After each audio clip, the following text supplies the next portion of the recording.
हरे कृष्णा।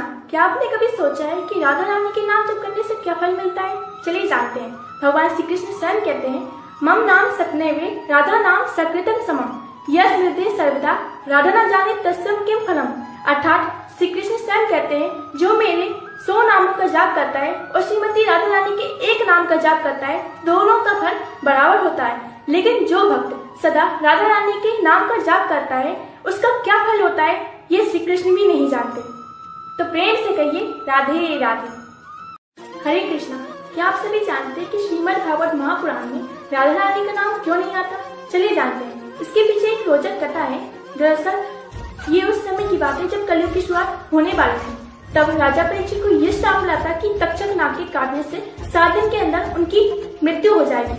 तब सुखदेव महाराज ने उन्हें श्रीमद् भागवत महापुराण सुनाने की कृपा की, जिसमें भगवान श्री कृष्ण की लीलाओं का वर्णन आता है। और सुखदेव महाराज ये जानते थे कि अगर वो श्रीमद् भागवत महापुराण में राधा रानी का नाम लेंगे तो वे 6 महीने के लिए योग निद्रा में चले जाएंगे, तो फिर राजा परीक्षित की मुक्ति कैसे होगी?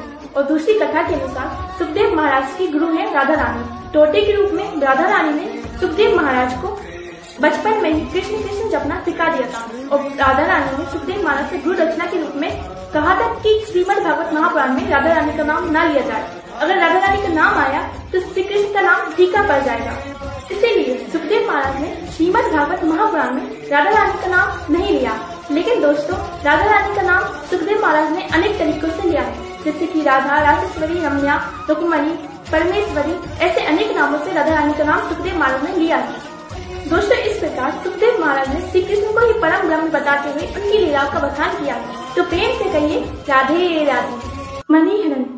क्या आप जानते हैं श्री माता रुक्मणी और भगवान श्री कृष्ण का विवाह कैसे हुआ? चलिए जानते हैं। श्री माता रुक्मणी बचपन से ही भगवान श्री कृष्ण से अनंत प्रेम करती थी।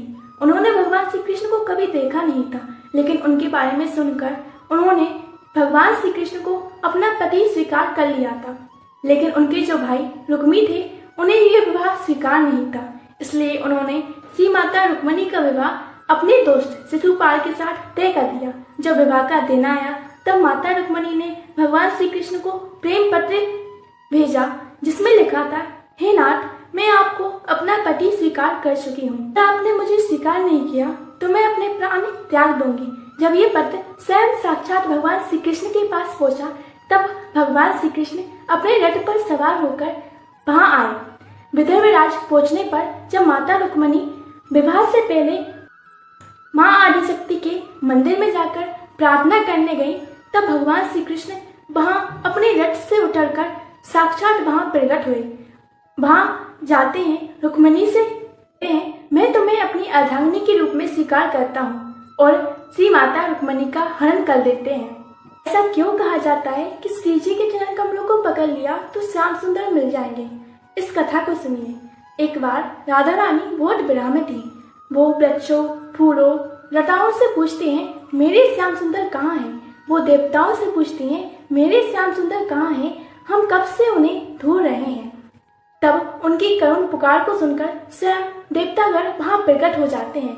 लेकिन राधा रानी श्री कृष्ण के प्रेम में सुध-बुध खो बैठती हैं और भागती चली जाती हैं। तब देवतागण क्या करते हैं, लाली जी के जहाँ जहाँ चरण कमल पड़ते हैं, उनकी धूली को अपने माथे पर लगा लेते हैं और कहते हैं, हे राधा रानी, हे सर्वेश्वरी, आपको श्याम सुंदर मिले या न मिले, हमें श्याम सुंदर मिल जाएंगे, क्योंकि भक्ति और प्रेम की सर्वोच्च देवी है श्री राधा।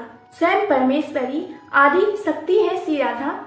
जो एक बार श्री राधा रानी के चरण कमलों को पकड़ ले, फिर राधा रानी उसे अपने आप से कभी दूर नहीं करती, उसे भगवान श्री कृष्ण से मिला देती हैं।